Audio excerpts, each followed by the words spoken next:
Kyung-ho walked slowly through the massive halls of Centauri Prime Station. The alien structure was huge, with walls that seemed to glow with their own light. Strange sounds echoed from every direction as dozens of alien species moved about there. Business. He wore the simple blue uniform of Earth's diplomatic corps, but his eyes moved like a soldier scanning for threats. Behind him walked three other humans.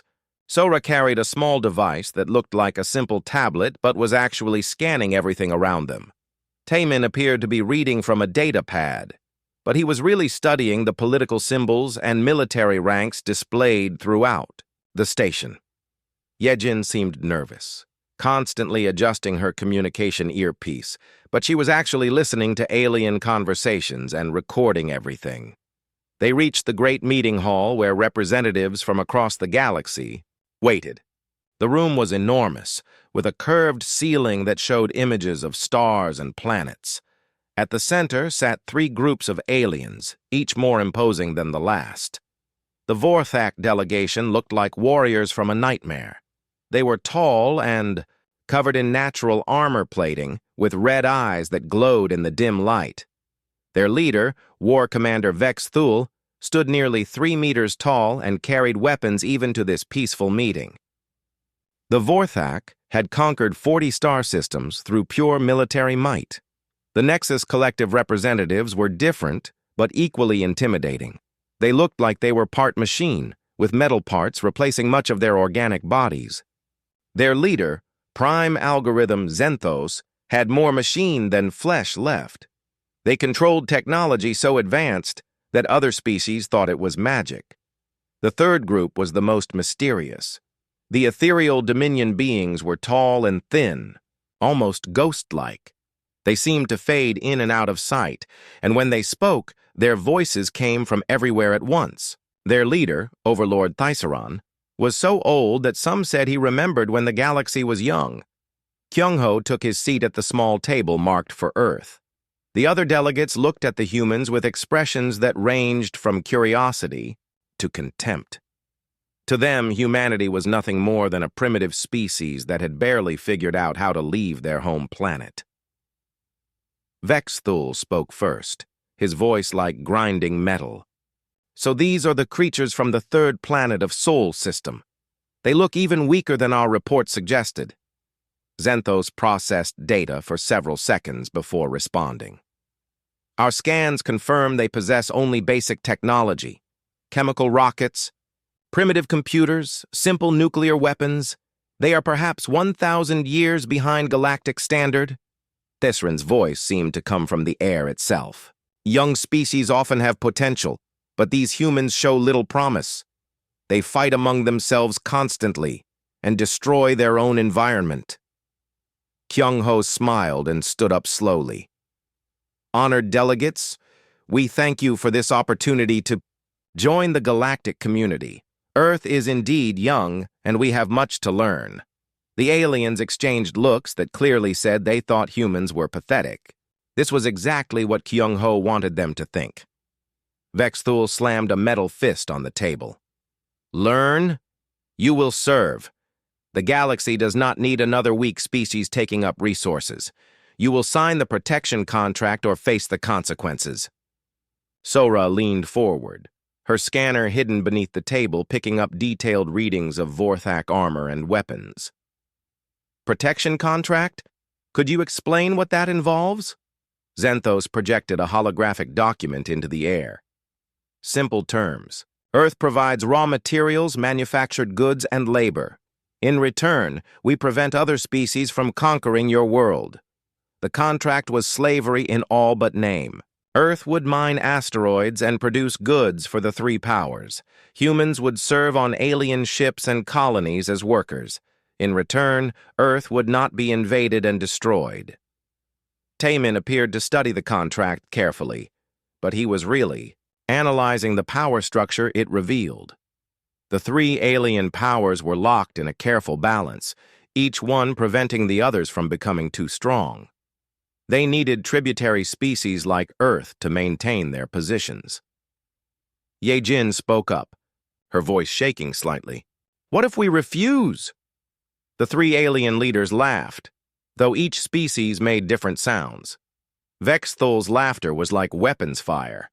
Zenthos made mechanical clicking noises. Thesaran's amusement sounded like wind through empty spaces. Refuse? Vexthul stood to his full height. Little human, we have weapons that can crack your planet in half. We have fleets that block out stars. Your entire species could not defeat a single one of our scout ships. This was exactly what Kyung-ho needed to hear. The aliens were revealing their capabilities, their weaknesses, and their overconfidence. Everything was being recorded and transmitted. Back to Earth through quantum channels the aliens could not detect. Zenthos added more information, thinking he was intimidating the primitive humans. Our youngest warships carry weapons with the power of your largest nuclear devices. Our shields can deflect asteroid impacts. Our computers can calculate battle outcomes before fighting even begins. Thesaran decided to be cruel. Perhaps a demonstration would help these creatures understand their situation. The ancient being gestured, and images appeared in the air showing the destruction of other worlds that had refused to submit. Burning cities filled the display. Oceans boiled away under alien weapons. Mountains were carved into alien symbols, as warnings to other species. World after world had learned that resistance meant extinction. Kyung-ho watched the images with apparent fear, but inside he was analyzing everything. The weapons were powerful but crude. The tactics were straightforward and predictable. The aliens had grown lazy from conquering primitive species for so long. We need time to consider this offer, Kyung-ho said, his voice carefully controlled, to sound desperate. Time? Vexthul laughed again. You have one planetary rotation. When we next meet, you will sign the contract or we will demonstrate our power on your cities. The meeting ended with the aliens confident they had terrified the humans into submission. They discussed their plans openly as the humans left, not bothering to lower their voices. They talked about which human cities would make good examples, how many humans they would need for labor, and which resources Earth could provide. As they walked back to their ship, Ye-jin whispered into her communicator. Package delivered. Full. Recording transmitted. Sora's scanner had collected enough data on alien technology to keep Earth's scientists busy for months. The aliens' weapons and defenses were impressive by galactic standards, but Earth had been preparing for this day for decades. Taemin had mapped the political relationships between the three powers and identified potential ways to turn them against each other. Their alliance was one of convenience, not trust. Kyung-ho looked back at the alien station one last time. The beings inside thought they had just recruited another servant species. They had no idea they had just revealed their secrets to humanity's greatest weapon. The weapon was not advanced technology or powerful weapons. It was the fact that humans could lie, deceive, and plan with a creativity that the galaxy had never encountered. The aliens had grown used to dealing with species that either submitted immediately or fought honorably. They had never faced a species that would smile while gathering intelligence, appear weak while preparing for war, and plan for victory while accepting insults. In 24 hours, the galaxy would begin to learn what humanity was really capable of. But for now, Kyung-ho and his team returned to their ship, maintaining their act as frightened diplomats from a primitive world. The real war was about to begin. Deep beneath the city of Seoul, General Dongwoo watched dozens of screens showing data from across the solar system. The command center stretched for kilometers underground, filled with technology that no alien species had ever imagined. Hundreds of humans worked at stations that monitored everything from asteroid movements to quantum communication signals. The message from Kyung-ho had arrived through channels that existed outside normal space and time. The aliens had given Earth 24 hours to surrender. Dongwoo smiled grimly as he read the intelligence his team had gathered. The galaxy thought it was dealing with frightened primitives. "Status report," Dongwoo called out to his staff. "Captain, Jinne stepped forward from the tactical station. She was young, but had trained her entire life for this moment. Stealth fleet is in position throughout the asteroid belt. All ships are running dark and showing as space debris on any scanning system. We have 150 vessels ready for immediate deployment. The stealth fleet was humanity's first surprise. While aliens had seen primitive rockets leaving Earth, they had no idea that humans had been building advanced warships for 30 years. Each ship was equipped with technology that made alien vessels look like ancient toys. Engineer Wu Jin pulled up holographic displays showing the hidden fleet. Each vessel carries weapon systems based on principles the galaxy has not discovered. We took their basic energy weapons and improved them by several thousand%. Our smallest ship can destroy their largest battleship. The ships themselves were works of art. They used gravitational manipulation to move without any visible propulsion. Their hulls were made from materials that could exist in multiple states of matter simultaneously. Most importantly, they were completely invisible to alien detection systems. Dr. Hei-Wan approached from the communication center. She was the architect of Earth's quantum network, a system that allowed instant communication across any distance. All deep space monitoring. Stations are reporting normal alien fleet movements. They have no idea we can see everything they do. While aliens communicated using radio waves and light beams that took years to cross space, humans had learned to send messages through quantum entanglement. Information traveled instantly from one side of the galaxy to the other. Dongwu walked to the main tactical display. It showed the entire solar system, but not as aliens would see it. Hidden bases glowed on asteroids and moons. Defense platforms orbited in patterns that looked random but created overlapping fields of fire. The space around Earth bristled with weapons that appeared to be nothing more than space junk. "Show me the outer defenses," Dongwu ordered. The display shifted to focus on the region beyond Pluto. What looked like empty space was actually filled with automated weapon platforms. Each one was disguised as a piece of natural debris, but together they formed a network that could destroy entire fleets. Lieutenant Commander Min Ho operated the outer defense grid from a hidden base on one of Neptune's moons. His report came through the quantum network instantly. "All systems are green. The aliens will have to pass through 17 different weapon zones to reach Earth. Each zone can operate independently if others are destroyed." The aliens thought they knew about human technology because they had seen Earth's public space program. They had observed chemical rockets, basic satellites, and simple space stations. What they could not see were the fusion reactors hidden inside asteroids, the antimatter production facilities in the outer system, and the gravitational weapons that could tear apart matter at the molecular level. Wu Jin brought up another display, showing weapon specifications. "Our primary ship-to-ship weapons use controlled gravitational fields to compress matter until it collapses into exotic states. The energy release is approximately 1 million times greater than anything in the alien arsenal, but the weapons were only part of Earth's advantage. The real strength was in human thinking and planning. While alien species had grown comfortable with thousands of years of the same technology and tactics, humans had been forced to innovate constantly just to survive on their dangerous home world." Captain Jinne explained the tactical situation. "Our analysis of alien fleet movements shows they fight in predictable patterns. They rely on superior numbers and firepower to overwhelm enemies. They have never faced opponents who could match their technology or use unpredictable strategies. The aliens had conquered the galaxy by being stronger than everyone else. They had never learned to be clever because they had never needed to be. Humans had learned to be clever because they had no choice." Dr. Hei-Wan showed intelligence gathered from alien communications. They plan to position their fleets in a standard bombardment formation around Earth. This will place them exactly where our hidden weapon systems can achieve maximum effectiveness. Dongwu studied the projections. The alien plan was logical from their perspective.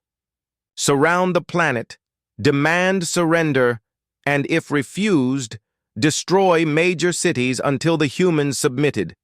It was a strategy that had worked on hundreds of worlds. It would not work on Earth. What about the demonstration they planned to give? Dongwu asked. Wu Jin pulled up another set of displays. They intend to destroy one of our major cities as an example. Based on their communication patterns, they will most likely target New York, London, or Tokyo. They want to kill enough humans to terrify the rest into submission. The aliens had no idea that humanity had been preparing for exactly this scenario. Every major city on Earth had hidden defense systems that could intercept and destroy any attack. More importantly, the cities themselves were not what they appeared to be. Show them the real New York, Dongwu said. The display revealed the truth about Earth's greatest city. What aliens would see as a collection of primitive buildings was actually a sophisticated fortress. Every skyscraper contained defensive systems. The subway tunnels were really a network of hardened bunkers that could shelter millions of people.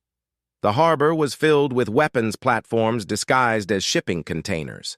Dr. Heiwan added more details. All major population centers have been prepared for siege conditions. We can protect our people while making the aliens think they are attacking helpless targets. But protection was not enough. Humanity had not spent 30 years preparing just to survive an alien attack. They had prepared to win decisively and permanently. Captain Jin A brought up the real battle plan. Phase 1 begins when the alien fleet enters the outer solar system. Automated defenses will engage and test their capabilities while gathering detailed combat data. Phase 2 activates when they approach Earth orbit. Our stealth fleet will reveal itself and engage their main forces. Wu Jin continued the briefing. Phase 3 is the demonstration of our true capabilities. We will show them technology they cannot understand or counter. The goal is not just to defeat their fleet, but to make them understand that resistance is futile. The plan was ambitious, but every element had been tested and refined. Human computer simulations had run millions of battle scenarios, accounting for every possible alien response. The conclusion was always the same. Humanity would win. Dongwu looked around the command center at the men and women who would execute this plan. They had trained their entire lives for a war that most humans did not even know was coming. They were ready. The final message from Kyung-ho contained the alien ultimatum and detailed intelligence about their fleet capabilities. In 18 hours, the largest armada in galactic history would arrive to demand Earth's surrender. They would get an answer they were not expecting. "Signal all stations," Dongwu commanded. "Operation Celestial Forge is now active. All units are to prepare for immediate combat operations." Across the solar system, humans who had waited decades for this moment began their final preparations. The galaxy thought it was about to witness the conquest of a primitive world. Instead, it would witness the birth of a new galactic power. The Vorthok war fleet dropped out of faster-than-light travel at the edge of Earth's solar system, like a storm of metal and death. 300 massive warships spread across space in perfect formation, their dark hulls bristling with weapons that had destroyed countless worlds. War Commander Vexthul stood on the bridge of his flagship, the Death's Edge, and smiled with satisfaction. "Scan the system," he ordered his tactical officer. "Show me what these primitive humans think will protect them." The scanner results appeared on the main display. Earth looked exactly as expected. A blue planet surrounded by small satellites and simple space stations. No orbital defenses, no military fleets, no signs of advanced technology anywhere in the system. "Pathetic," Vexthul growled. "They have not even tried to prepare for our arrival. This will be easier than conquering a nest of insects." He opened a communication channel that would broadcast to every human device capable of receiving signals. His massive form appeared on screens across Earth as billions of humans looked up at their new master. "Humans of Earth," his voice boomed across space. "I am War Commander Vexthul of the Vorthak Empire. Your planet is now under our protection. You will surrender immediately and accept the terms we discussed yesterday. or we will demonstrate the price of defiance. The response came from a single source on Earth's moon.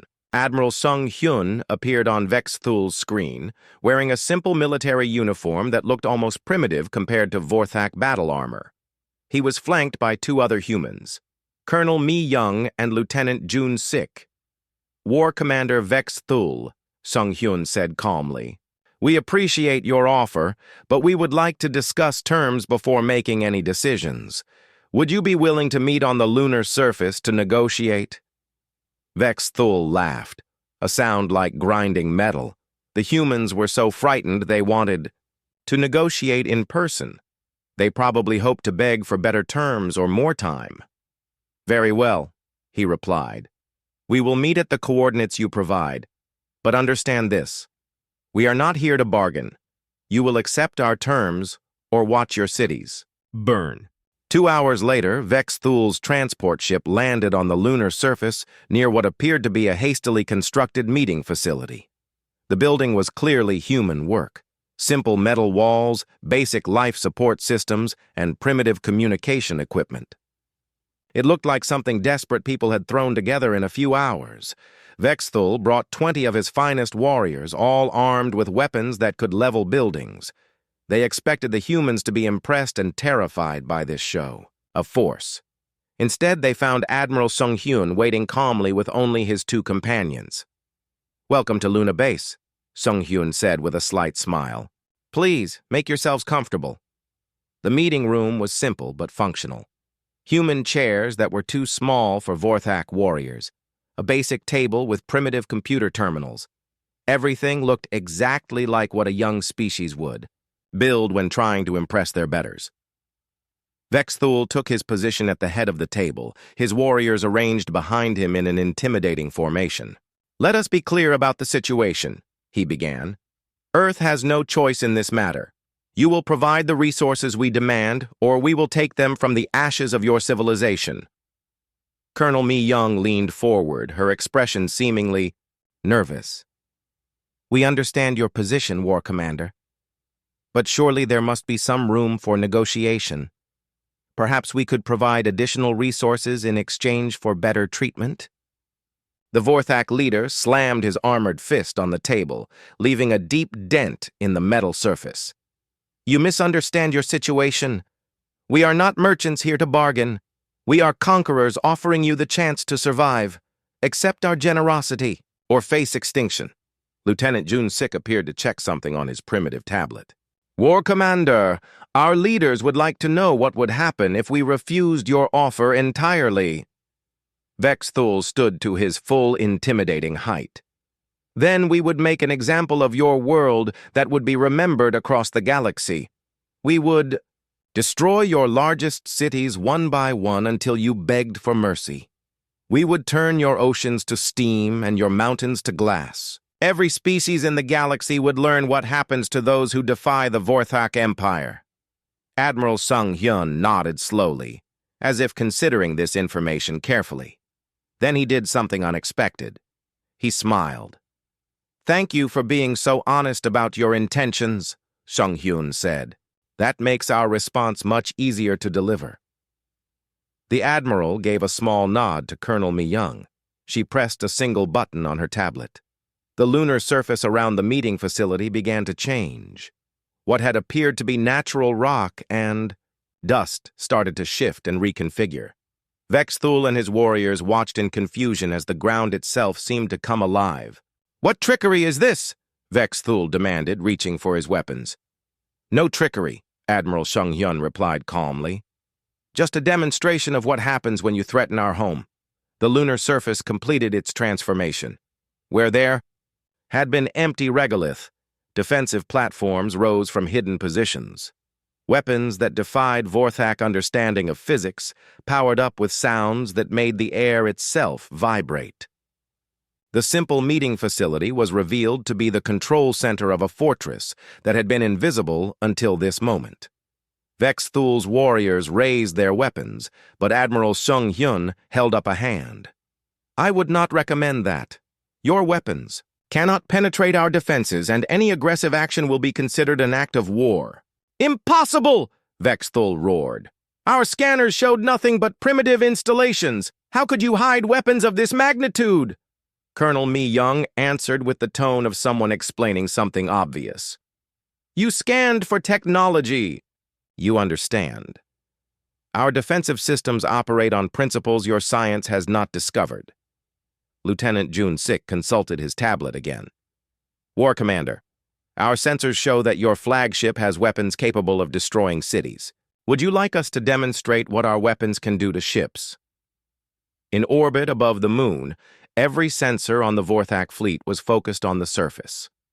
They had detected the activation of unknown energy sources, but their computers could not analyze or classify the readings. The humans were using technology that was completely outside Vorthak experience. Vexthul opened a communication channel to his fleet. All ships, target the human installation and prepare to fire. Admiral Seung Hyun looked disappointed. That would be a mistake, War Commander. But if you insist on a demonstration, we will provide one. He nodded to Colonel Mi Young, who selected a target from her display. The empty Vorthak destroyer Bone Crusher was positioned 2,000 kilometers above the lunar surface. It was a smaller ship, but still carried enough firepower to level a human city. The lunar defense platform fired once. There was no visible beam, no explosion, no flash of light. One moment the Bone Crusher existed, and the next moment it was gone. Not destroyed, not exploded, but simply erased from existence as if it had never been built. The silence on the Vorthak communication channels lasted for several seconds. Then panicked voices began reporting that their sensors could detect no trace of the destroyed ship. No debris, no energy signature, no evidence that a massive warship had ever occupied that position in space. Vexthul stared at the display showing the empty space where his ship had been. What? What did you do? We removed the molecular bonds holding your ship together, Admiral Seung Hyun explained matter-of-factly. The matter still exists, but it is now dispersed as individual atoms across several cubic kilometers of space. Colonel, Ma Young added helpfully, your shields and armor are designed to deflect energy and projectiles. They cannot protect against weapons that attack matter at the quantum level. Lieutenant Jun Sik looked up from his tablet. War Commander, our computers show your fleet has weapons capable of cracking planets. However, our weapons can disassemble matter faster than your computers can calculate targeting solutions. Would you like us to demonstrate this on a larger ship? For the first time in his long military career, Vexthul felt something he had never experienced before. Fear. Not just concern or caution, but genuine terror at facing an enemy that possessed weapons he could not understand or counter. This is impossible, he whispered. Your species is primitive. You barely understand the basics of space travel. Admiral Seung Hyun stood up slowly. War Commander, you and your fleet have exactly one opportunity to leave this solar system alive. You will return to your empire and inform them that Earth is under the protection of weapons they cannot comprehend and defenses they cannot defeat. And if we refuse? Vexthul asked, though he already knew the answer. Colonel Mi Young smiled pleasantly. Then we will demonstrate our defensive capabilities on your entire fleet. Your choice, War Commander. Vexthul looked around the room that had seemed so primitive just minutes before. Now he realized it was a trap designed by minds that understood warfare in ways the galaxy had never imagined. We will depart, he said finally. Wise choice, Admiral Seung Hyun replied. Please give our regards to the Galactic Council. As the Vorthak retreated to their ships, their sensors recorded everything they had witnessed. The data would soon reach every corner of the galaxy, carrying a message that would change everything. The news spread across the galaxy like wildfire through dry forest. Every communication network carried the same impossible story. The Vorthak Empire, conquerors of 40 star systems, had been humiliated by a primitive species called humans. War Commander Vexthal's report was accompanied by sensor data that defied explanation. On the artificial world of Nexus Prime, the AI Council processed the information with mechanical precision. Prime algorithm Xenthos ran the data through millions of analytical programs, each one returning the same conclusion: impossible.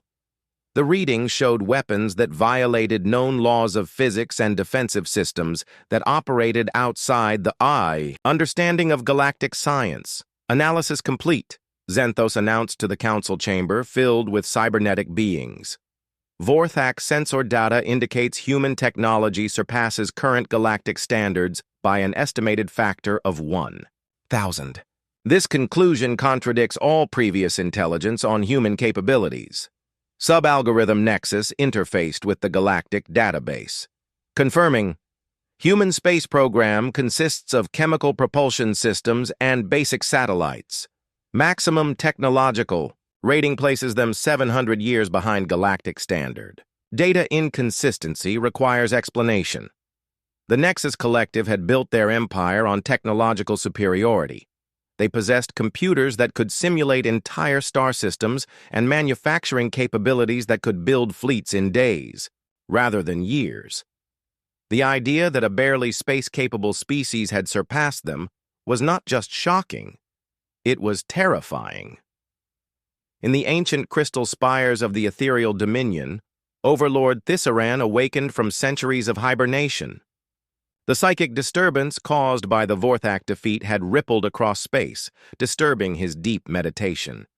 His consciousness expanded across multiple dimensions, seeking the source of this unexpected change in galactic harmony.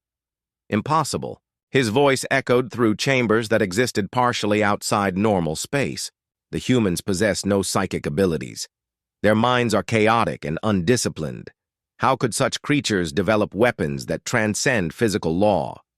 His servants, beings of pure energy bound to crystal matrices, flowed around him like living light. Overlord, the disturbance grows stronger. Other powers are mobilizing in response to this threat. The balance that has maintained peace for millennia is breaking. Thissaran extended his awareness across the galaxy, touching the minds of leaders and generals as they struggled to understand what had happened. Fear was spreading like a disease. If humans could defeat the Vorthak so easily, what did that mean for every other galactic power? Meanwhile, Captain Yun Wu drifted through space in a ship that appeared to be nothing more than space debris. His team of specialists monitored alien communications from hidden positions throughout the galaxy, watching as panic spread through every major civilization. Enemy fleet movements are accelerating across all sectors, reported tech specialist Yunbi from her monitoring station. The Nexus Collective is mobilizing their main battle fleets. The ethereal dominion is awakening warships that have been dormant for centuries. Pilot Chang Min checked their position relative to the nearest alien patrol. Their ship's stealth systems made it invisible to any known detection method, allowing them to observe enemy preparations without being discovered. Intelligence Officer Young Yi, what are you seeing in their communication patterns? Young Yi had been monitoring alien transmissions for hours, her computers translating dozens of different languages and communication protocols. They are scared, really scared. But more than that, they are angry. The galactic powers have maintained control for thousands of years by being stronger than everyone else. Now they face a species that might be stronger than them. The implications were staggering. For millennia, the galaxy had operated under a simple rule. The strong dominated the weak. The Vorthak, Nexus Collective, and Ethereal Dominion had reached a balance of power where each one prevented the others from becoming too dominant. Smaller species survived by serving one of the three great powers. If humans were stronger than any of them, that entire system would collapse. Back on Earth, Dr.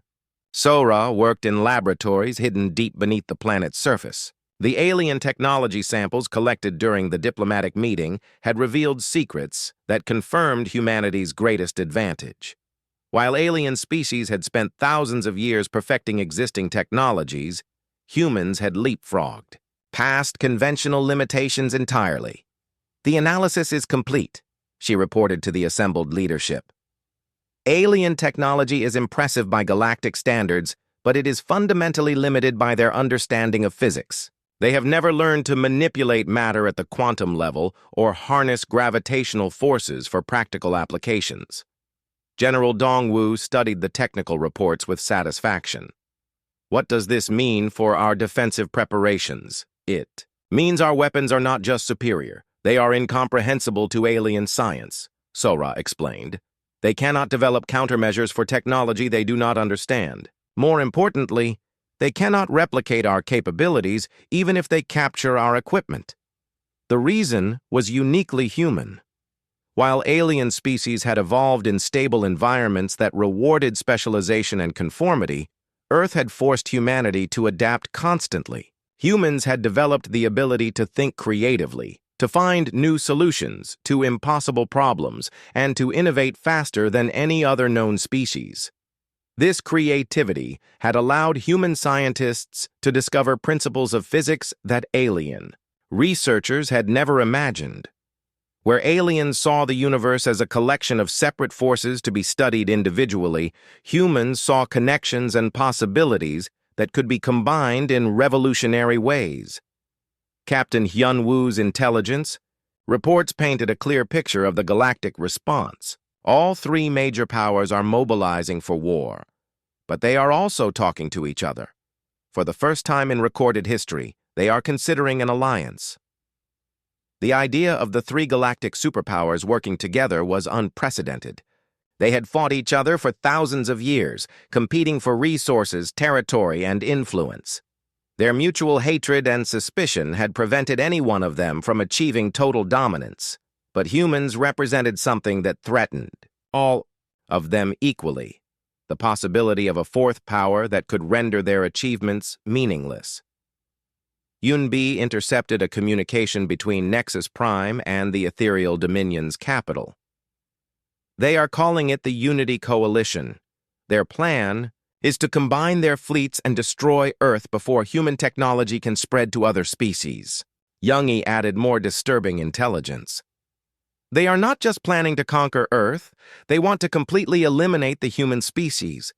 They see us as an existential threat to galactic stability.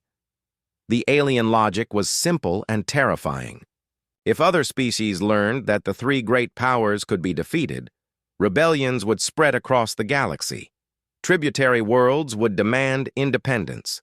The entire structure of galactic civilization would collapse into chaos.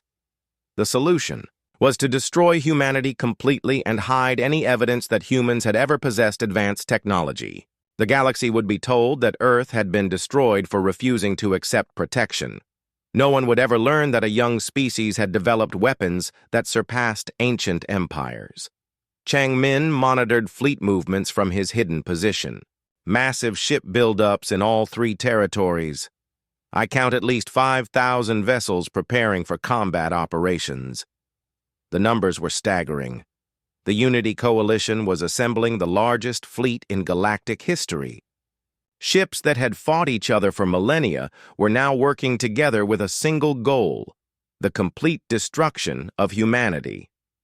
But as reports flowed back to Earth through quantum communication channels, human leaders felt no fear. They had spent decades preparing for exactly this scenario. The galaxy's response was predictable and had been planned for in detail. General Dongwu smiled as he read the intelligence reports. "So they want to bring everything they have against us. Perfect. We will show them exactly what human ingenuity can accomplish when properly motivated." Dr. Sora was already working on the next phase of Earth's defense. "Our deep space monitoring stations have recorded detailed scans of every ship type in the alien fleets. We know their capabilities, their weaknesses, and their tactical preferences. The aliens thought they were preparing to face a primitive species with a few advanced weapons. They had no idea they were about to encounter a civilization that had turned warfare into an art form." Captain Hyun-woo sent his final report from the edge of alien space. Enemy fleets are beginning to move toward Sol system. Estimated arrival time, 72 hours. The message was received in the hidden command center beneath Seoul, where hundreds of humans put the finishing touches on plans that had been decades in development. The galaxy was about to learn that underestimating humanity was the last mistake any species would ever make. The alien powers had dominated the galaxy for thousands of years through superior technology and overwhelming force. They were about to discover that there was something more powerful than advanced weapons or ancient knowledge. Human creativity, determination, and the absolute refusal to surrender would prove stronger than any empire the galaxy had ever known. The meeting took place in neutral space, at coordinates that had witnessed thousands of years of conflict between the three galactic powers. For the first time in recorded history, representatives of the Vorthak Empire, Nexus Collective, and Ethereal Dominion gathered not to fight each other, but to plan the destruction of a common enemy. Fleet Admiral Zixmara of the Nexus Collective materialized as a hologram in the center of the massive conference chamber. Her cybernetic body gleamed, with integrated technology that allowed her to interface directly with fleet computers across the galaxy. Beside her, the spectral form of ethereal war sage Mordun flickered between dimensions, his ancient consciousness focused entirely on the human problem. Vorthak General Krextar stood at the third point of the triangle, his scarred armor telling the story of 100 victories. Unlike War Commander Vexthul, who had been humiliated at Earth, Krextar had never known defeat. His reputation was built on the complete destruction of any enemy foolish enough to oppose the Vorthak Empire. "The analysis is complete," Zixmara announced, her voice carrying the mechanical precision of integrated AI systems. "Human technology operates on principles our science cannot explain. Their weapons ignore conventional defenses and their detection. Systems remain invisible to our most advanced scanners." War Sage Mordun's voice seemed to come from everywhere and nowhere at once. "More disturbing is their tactical approach. They deceived us completely, appearing weak while gathering intelligence on our capabilities. This suggests a level of strategic thinking we have not encountered before." General Krextar slammed his armored fist against the conference table. "Strategy and deception will not save them from overwhelming force. We bring 10,000 ships against their single world. No amount of advanced technology can stand against such numbers." But even as he spoke, Krextar felt a doubt he had never experienced before. The sensor recordings from Vexthul's defeat showed weapons that simply erased matter from existence. How do you fight an enemy whose basic defensive systems operated beyond your understanding of physics? Zixmara interfaced with the tactical computers, displaying the combined fleet that was assembling across the galaxy. Unity Coalition Forces. Now total 9,847 combat vessels from 63 different species. Combined firepower is sufficient to crack planets and boil away oceans. No single world has ever faced such overwhelming force. The ships came from every corner of galactic civilization. Vorthak battleships that had conquered star systems.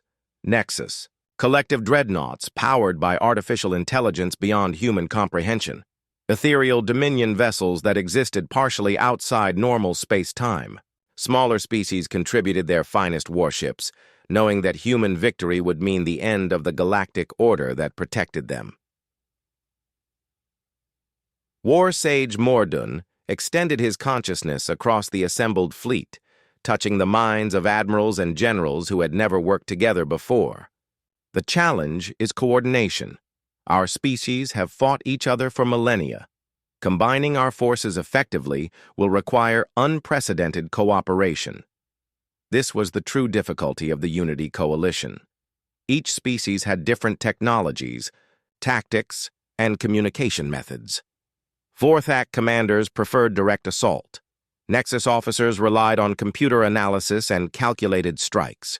Ethereal war leaders used psychic coordination and dimensional manipulation.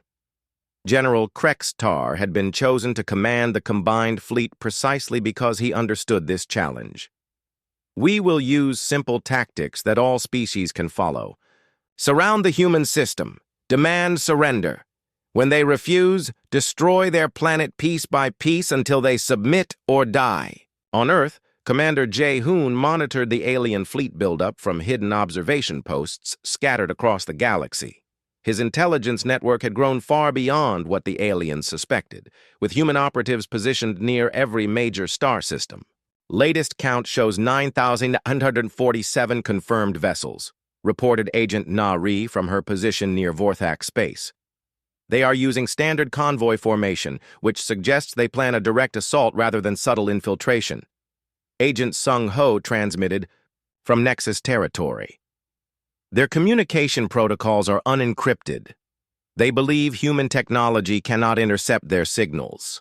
We are recording every order and battle plan they transmit. The aliens' overconfidence was their greatest weakness. They assumed that a species barely capable of interplanetary travel could not possibly have developed galactic-scale intelligence networks. Human operatives moved freely through alien space, their ships disguised as merchant vessels or space debris. Agent Bo Young sent the most disturbing intelligence from deep within ethereal space. They are not planning to conquer Earth. This is a complete extermination operation. They intend to sterilize the entire solar system and eliminate any evidence that humans ever developed advanced technology. The alien plan was comprehensive and brutal. First, they would destroy all human space installations and defensive positions. Then, they would bombard the planet until the surface was molten rock. Finally, they would use specialized weapons to break Earth apart at the molecular level, leaving nothing but an asteroid field where the world had been. Commander Jae-hoon forwarded all intelligence to General Dong-woo's command center beneath Seoul. The data confirmed what human strategists had suspected. The galaxy viewed humanity as an existential threat that had to be eliminated completely. Signal all defensive stations, Dong-woo ordered. Operation Celestial Forge moves to final phase. All hidden installations are authorized to activate full combat protocols. Across the solar system, installations that had remained dark for decades began powering up. On Jupiter's moons, railgun arrays that could accelerate projectiles to significant fractions of light speed emerged from hidden positions. In the Kuiper Belt, antimatter production facilities reached full operational capacity. Captain Jin A received authorization to reveal the Ghost Fleet's true capabilities. Her ships had been hidden throughout the asteroid belt, their quantum stealth, systems making them invisible to any known detection method. But stealth was only one of their advantages. All vessels report ready for dimensional phase operations, she reported to Fleet Command. We can begin quantum superposition protocols on your order. The Ghost Fleet represented humanity's greatest technological achievement. Each ship existed in multiple quantum states simultaneously, allowing them to attack from impossible angles and retreat into dimensions that alien science had never discovered. They could appear behind enemy lines, strike vital targets, and disappear before retaliation was possible. Engineer Woo Jin supervised the final preparations of Earth's defensive grid. Gravitational manipulation arrays are online. We can create spatial distortions that will tear apart any ship attempting to approach the inner solar system.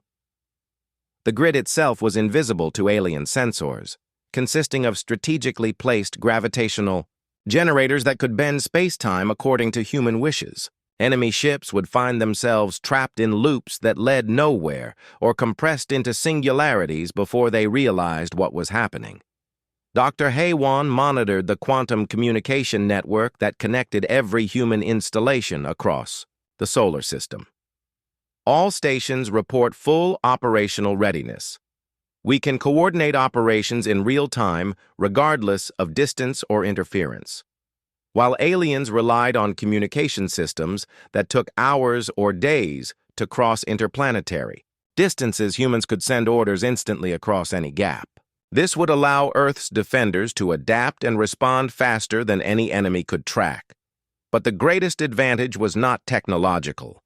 It was the fact that humans had spent their entire history fighting against impossible odds and finding ways to win. Earth was a dangerous world that had forced its children to become creative, adaptable, and absolutely determined to survive.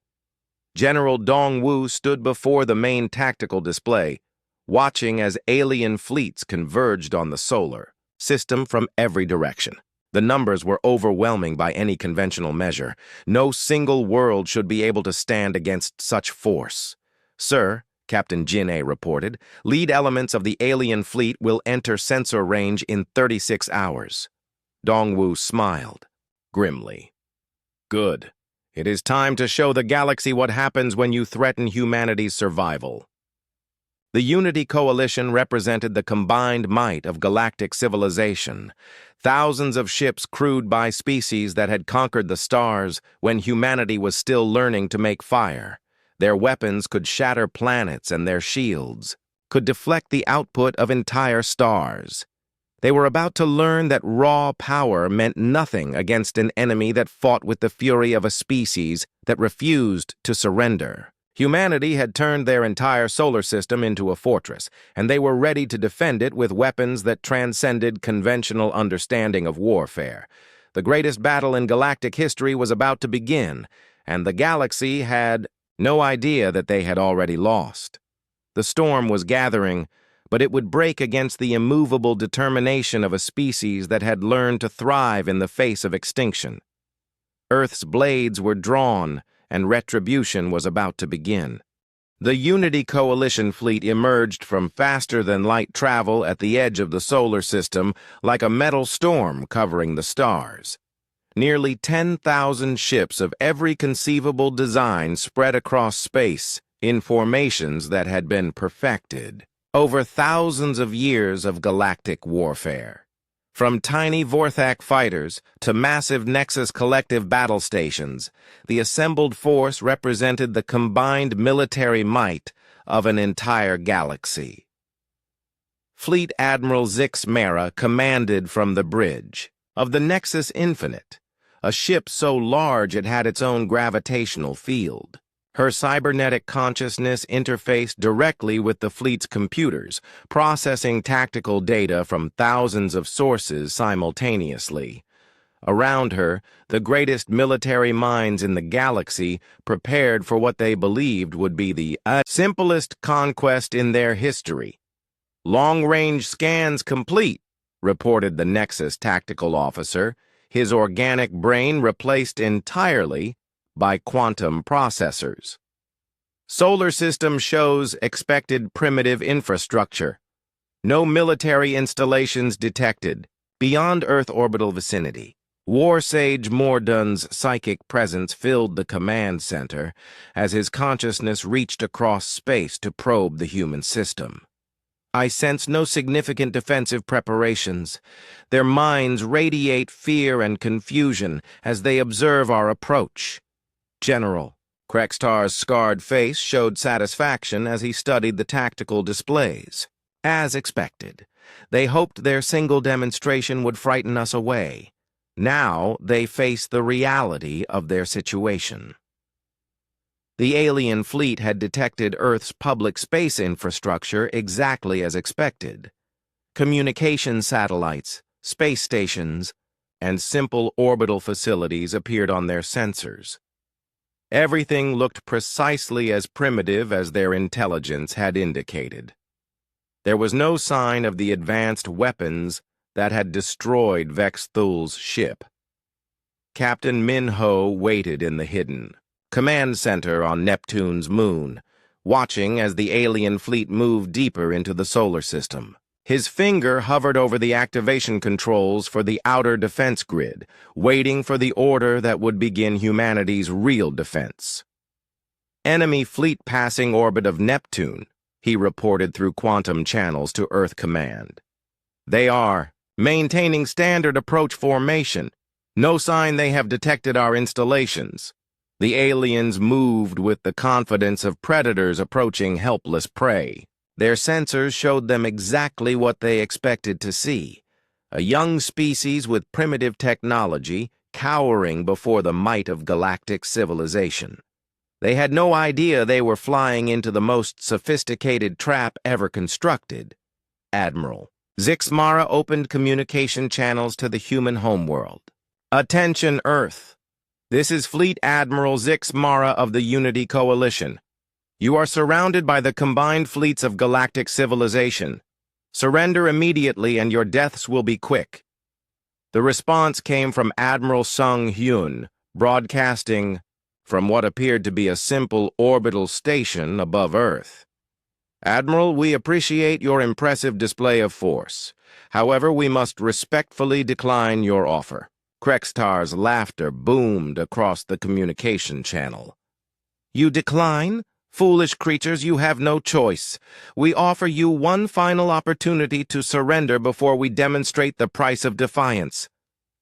Thank you for the warning, Sung Hyun replied calmly. Please proceed with your demonstration. We are ready to observe your capabilities. The casual tone of the human response puzzled the alien commanders. Where they expected terror and desperate pleading, they heard only polite professionalism. It was as if the humans genuinely believed they could survive what was coming.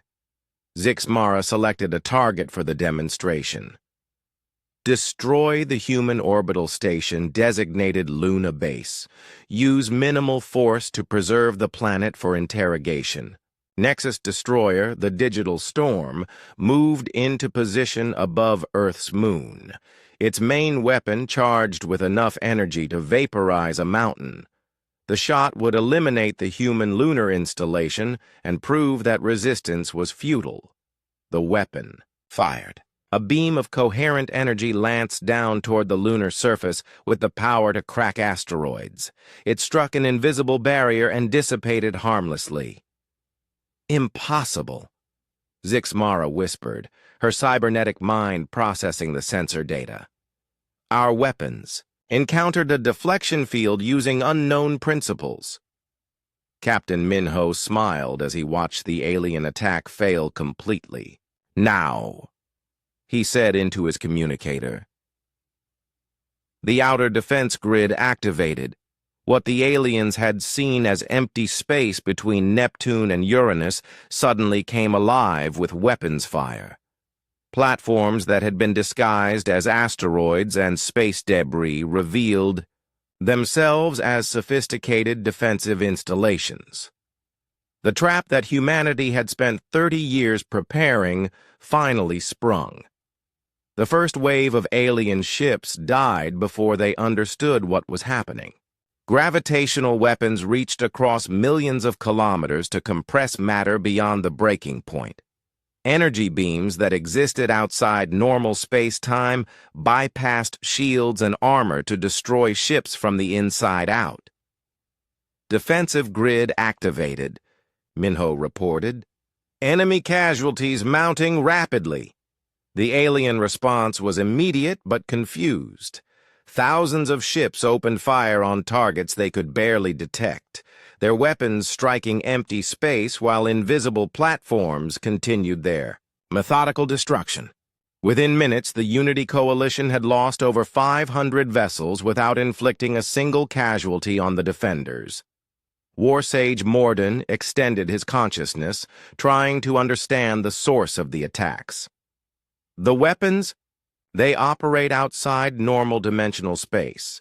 I cannot locate their origin points. Captain Jinné received her activation orders aboard the stealth ship Indomitable.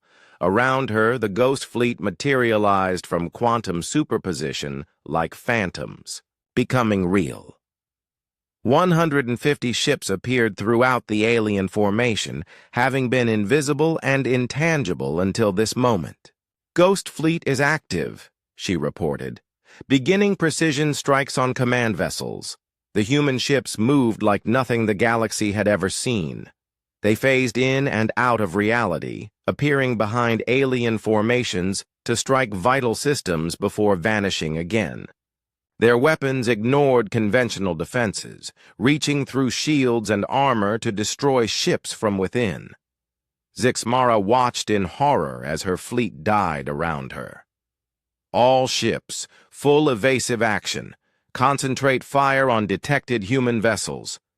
But the aliens could not target what they could not understand. Human ships existed in quantum states that made conventional tracking impossible. Every time alien weapons locked onto a target, the ship would shift into a different dimensional phase and disappear. Lieutenant Commander A-Ra coordinated the Ghost Fleet's attacks from her command ship. Target priority, command vessels and communication arrays. Disable their coordination before eliminating combat units. The strategy was working perfectly. Without communication and command structure, the massive alien fleet was becoming a confused mob of individual ships firing at shadows. Human vessels picked off isolated groups while avoiding the main concentrations of enemy firepower. Agent Sung Ho's Electronic Warfare Division struck next. From hidden positions throughout the solar system, they seized control of alien communication networks. False orders spread through the Unity Coalition fleet as human computers overwhelmed alien systems with information warfare techniques the galaxy had never encountered. Enemy communication compromised, Sung Ho reported. They are receiving contradictory orders and targeting data. Several units are firing on their own allies. The aliens' technological superiority meant nothing against enemies who fought with principles they could not comprehend. Human hackers turned alien computers against their owners. Navigation systems guided ships into collision courses. Weapon systems targeted friendly vessels instead of human threats. General Krextar tried desperately to restore order to his dying fleet.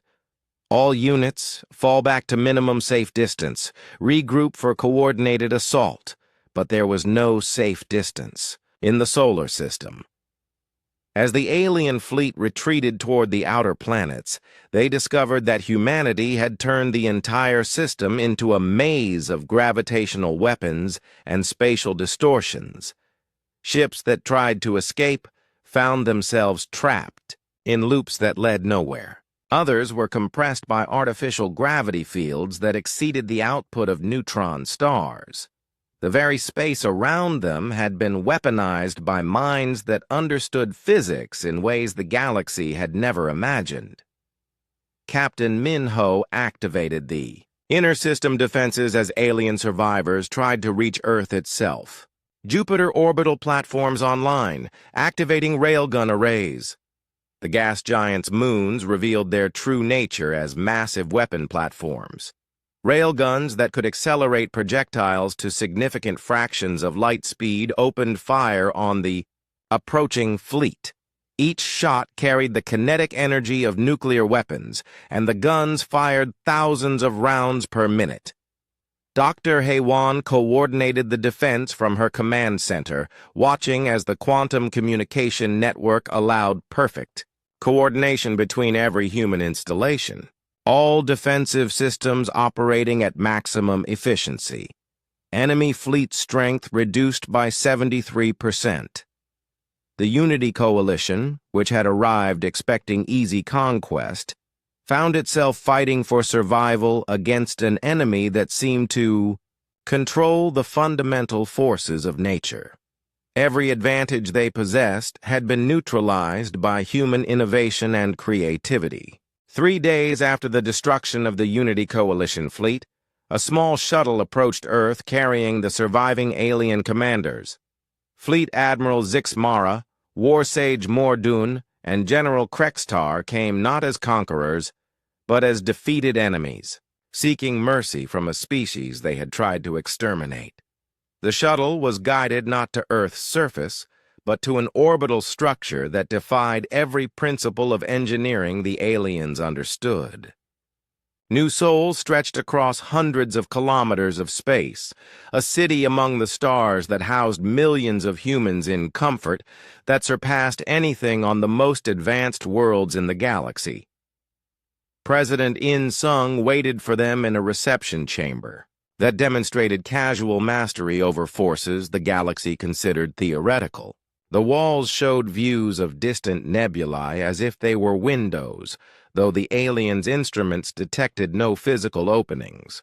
Gravity flowed in streams that allowed visitors to walk on walls and ceilings, yet somehow everyone remained perfectly comfortable. Beside the president stood Defense Minister Hyo Jin, a woman whose calm demeanor masked the strategic brilliance that had planned humanity's victory. Science advisor Kang Ho appeared young, but his eyes held knowledge that made ancient ethereal scholars seem like children. Foreign Relations Director Su Jin smiled pleasantly, though the aliens could sense the steel beneath her diplomatic courtesy. "Welcome to New Seoul," President In-sung said as the alien delegation was escorted into the chamber. "Please, make yourselves comfortable." The furniture adjusted itself automatically to accommodate each species' physiology. Chairs reshaped themselves for Vorthak anatomy, while atmospheric processors created ideal breathing conditions for each delegate. The casual display of technology that could adapt instantly to any requirement was more unsettling than any weapon. Fleet. Admiral Zixmara spoke first, her cybernetic components struggling to process the impossible architecture around them. "President In-sung, we come to discuss terms for our surrender." The word tasted like poison in her mechanical voice. The Nexus Collective had never surrendered to anyone. Their empire was built on technological superiority and calculated conquest. Now they found themselves begging for mercy from creatures they had dismissed as primitives. War Sage Morden's psychic senses reeled from the sheer impossibility of the station around them.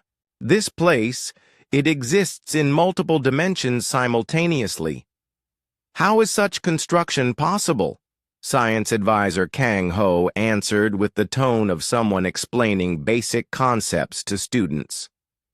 "We discovered that limiting construction to three-dimensional space was unnecessarily restrictive. Why build in only length, width, and height when you can utilize temporal and quantum dimensions as well?"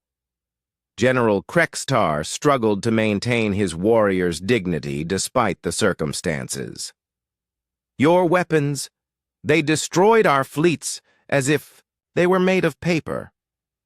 How did you develop such power?" Defense Minister Hyo Jin gestured to a display that showed the recent battle. "Your technology is impressive by galactic standards, but it is built on principles that limit your potential. You perfected existing concepts instead of discovering new ones." Dr. Sora materialized as a hologram, transmitting from her research facilities on Earth's surface. Her analysis of captured alien technology had revealed the fundamental difference between human and galactic science. Your species spent thousands of years optimizing energy weapons, defensive shields, and faster-than-light travel, she explained. You achieved remarkable efficiency within those parameters. However, you never questioned whether those parameters were correct. The holographic display showed a comparison between alien and human technology trees, where alien development had followed straight lines of incremental improvement. Human innovation showed explosive branching into entirely new fields of science. "We started from a different premise," Sora continued. "Instead of asking, 'How can we make this work better?' we asked, 'What if the fundamental assumptions are wrong?' This led us to discover principles of physics that your science had never considered." The demonstration began with something simple. Kang Ho reached into apparently empty air and pulled out a solid metal bar. With a casual gesture, he transformed it into a flower, then into a bird that flew around the room before becoming a stream of light that returned to his hand. "Matter conversion at the molecular level," he explained as the alien stared in shock. "We can rearrange any substance into any other substance simply by manipulating atomic bonds. Your concepts of resource scarcity and manufacturing limitations no longer apply. Zixmara's cybernetic brain processed this information with growing horror. You can create any material you need from any available matter? Of course. Foreign Relations Director Su Jin replied cheerfully. Would you like some refreshments? I can convert the carbon dioxide in your exhalation into whatever food your species prefers. The implications were staggering. The galactic economy was based on the control of rare materials and manufacturing capabilities. If humans could transform any matter into any other matter, traditional concepts of trade and resource control became meaningless. But the demonstration was far from over. President In Sung gestured to another display showing the current status of alien fleets throughout the galaxy. Every ship, every base, every military installation was clearly visible despite being scattered across thousands of light years. Our monitoring network extends throughout the galaxy, he explained matter-of-factly. We have been observing your civilizations since before first contact. Your fleets, your weapons, your strategic planning, we know everything about your capabilities. War Sage, Morden's ancient consciousness recoiled from this revelation.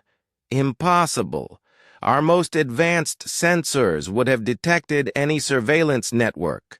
Captain Hyunwoo appeared on another screen, transmitting from a hidden observation post near the ethereal dominion's capital world. We use quantum entanglement for observation. Our sensors exist in dimensional states that your science cannot detect or interfere with. The scope of human intelligence gathering became clear as more agents reported in. Nari transmitted from Vorthak space, Sung Ho from Nexus territory, Bo Young from the Galactic Rim. Humans had been watching everything, recording everything, preparing for this moment for decades. Every military secret, every strategic plan, every technological development, we have observed and analyzed them all. President In Sung continued. We know your capabilities better than you do.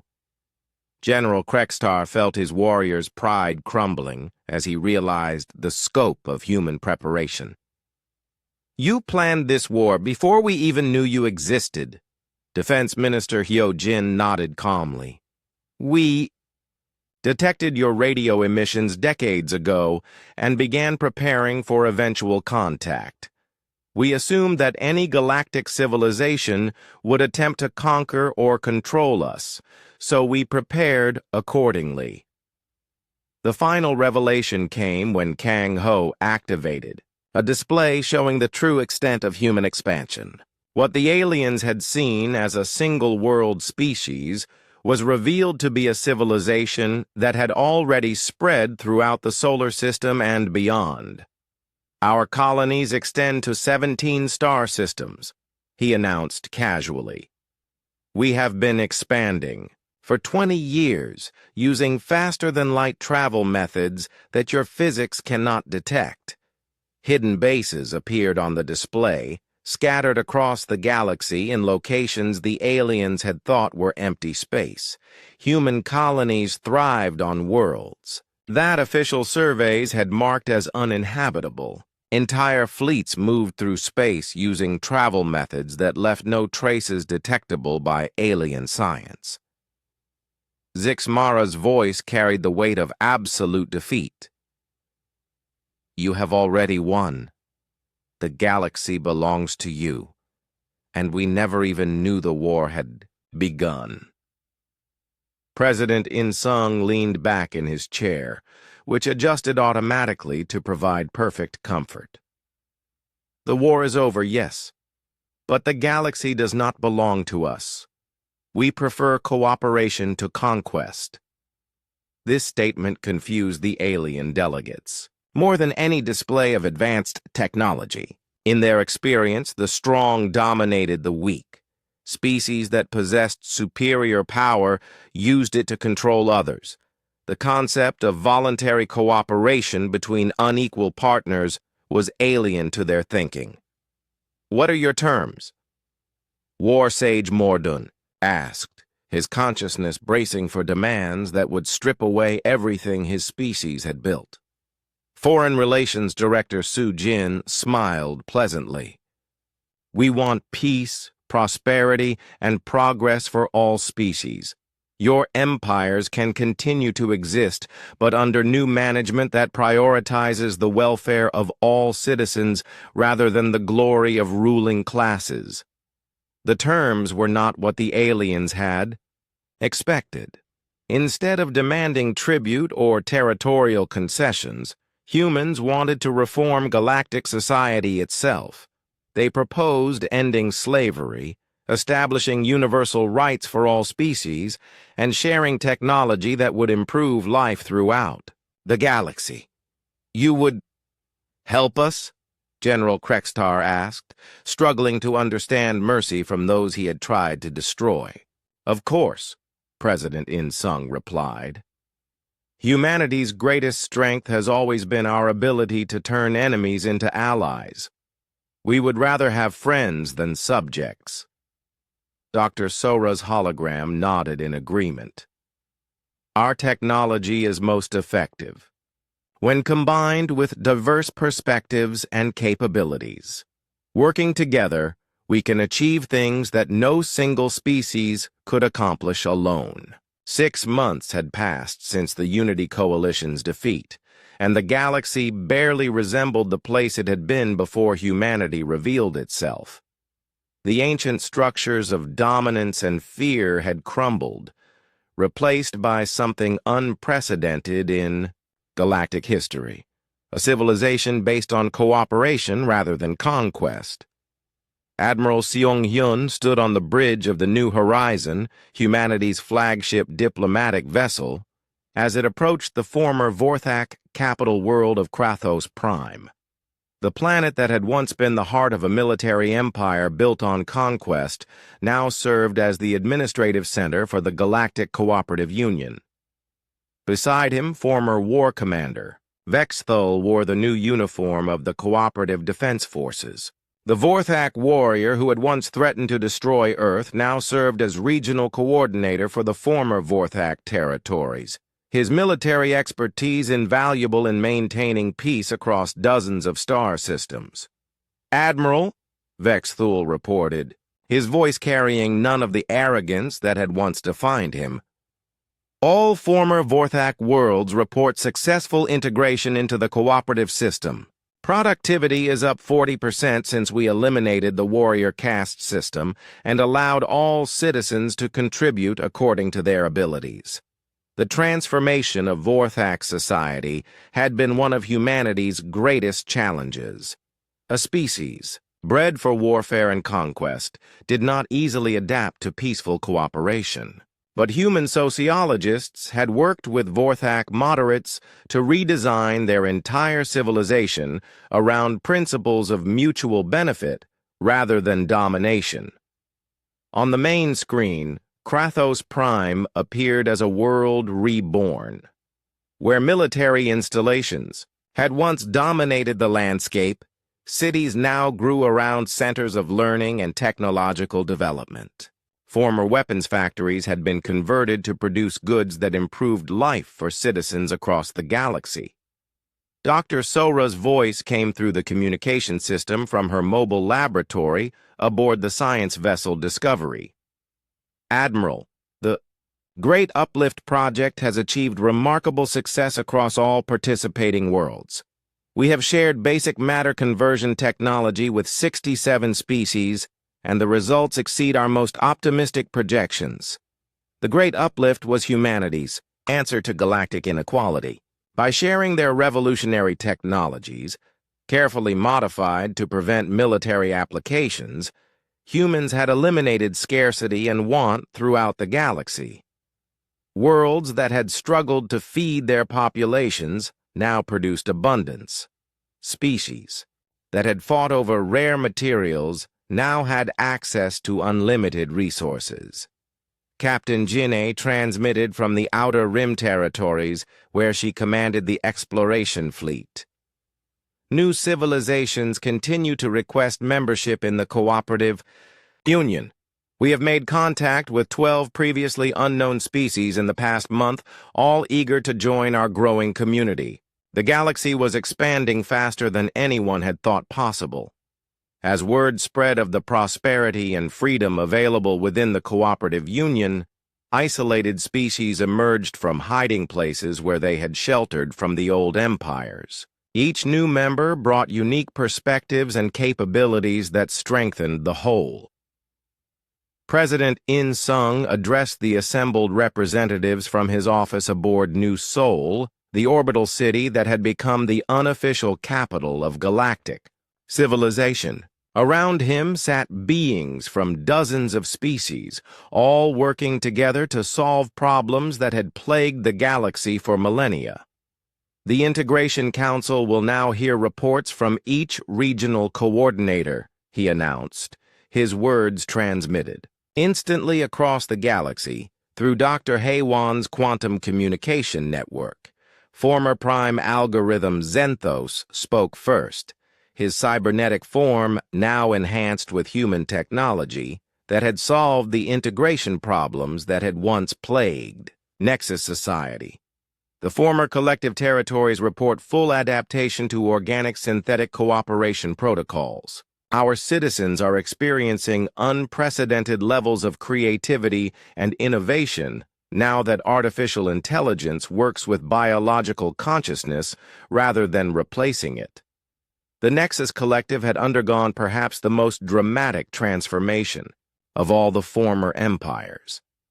Their pursuit of perfect efficiency through mechanization had created a sterile society where innovation had stagnated. Human guidance had helped them rediscover the value of organic thought and emotion, leading to technological breakthroughs that neither species could have achieved alone. Overlord Thisseron's ancient consciousness spoke from the ethereal territories, his voice carrying wonder rather than the arrogance that had once defined his species. The youngest races teach us new ways to perceive reality itself. Our dimensional manipulation techniques, combined with human quantum physics, have opened pathways to realms we never imagined existed. The ethereal dominion had been the most resistant to change, their ancient pride making them reluctant to accept guidance from such a young species. But human philosophers and scientists had shown them that age was not the same as wisdom, and that fresh perspectives could illuminate truths that millennia of meditation had missed. Foreign Relations. Director Su Jin coordinated the complex process of integrating new species into the growing galactic community. Our newest members include the crystalline symbiosis, a collective consciousness based on living crystal formations, and the void swimmers, energy beings who exist in the space between stars. Each group brings unique capabilities that expand our understanding of what life can become. The diversity of the cooperative union had become its greatest strength. Where the old empires had forced conformity and suppressed differences, humanity celebrated the unique contributions each species could make. The galaxy was becoming a tapestry of cooperation that grew stronger with each new thread. Captain Hyunwoo reported from deep space where his expanded reconnaissance forces monitored the galaxy's borders. All outer territories remain peaceful. The few remaining independent systems show increasing interest in joining the Union. Hostile activity has decreased to negligible levels. The transformation had not been without challenges. Some species had initially resisted the new order, preferring the familiar brutality of the old empires to the uncertainty of cooperation. But as the benefits of membership became clear, even the most stubborn holdouts had eventually requested inclusion. engineer Wu Jin transmitted from the great shipyards orbiting Jupiter, where vessels of unprecedented design took shape. The new generation of exploration ships incorporates technology from 43 different species. These vessels will be capable of journeys beyond our current galactic boundaries. Humanity's gift for innovation had been multiplied exponentially by access to the knowledge and perspectives of dozens of alien races. Technologies that no single species could have developed emerged from the combination of human creativity with alien wisdom. Dr. Haiwan announced the completion of her greatest project from the Galactic Communication Center. The Universal Translation and Communication Grid is now fully operational. Every inhabited world in the galaxy can communicate in real time with every other world. Language barriers and communication delays are now things of the past. The network represented more than just technological achievement. It was the nervous system of a new form of galactic consciousness, allowing ideas and innovations to spread instantly across vast distances. A scientific breakthrough on one world could be shared with researchers everywhere within seconds. Science advisor Kang Ho presented the most remarkable statistics from his monitoring stations. Galactic productivity has increased by over 300% since the establishment of the Cooperative Union. More importantly, quality of life indicators show improvement on every measured world. War, famine, and resource scarcity have been effectively eliminated. The numbers told a story that would have seemed impossible just months before. The galaxy that had been locked in cycles of conflict and competition for thousands of years was experiencing unprecedented peace and prosperity. Species that had been enemies for millennia now worked together on projects that benefited everyone. But perhaps the most significant change was not in technology or economics, but in hope. Throughout the galaxy, young beings of every species looked to the stars not with fear of conquest or dreams of domination, but with excitement about what they might discover and create together. Ambassador Kyung Ho materialized as a hologram in the council chamber, transmitting from the edge of the galaxy where humanity's exploration fleets continued to make contact with new civilizations. Behind him, the vastness of unexplored space stretched away toward distant spiral arms that had never known galactic civilization. "Representatives of the Cooperative Union," he announced, "we have made contact with the Andromedans." A moment of awed silence filled the chamber. The Andromeda Galaxy, visible in Earth's night sky as a distant spiral of stars, had always been considered impossibly remote. Even with faster-than-light travel, the journey between galaxies would take centuries, using conventional methods. "They have been observing our galaxy for thousands of years," Kyung Ho continued. "They watched the old empires fight and conquer, and they chose to remain hidden. But our transformation of galactic civilization has impressed them enough to make contact." President In Sung leaned forward with interest. "What do they want from us?"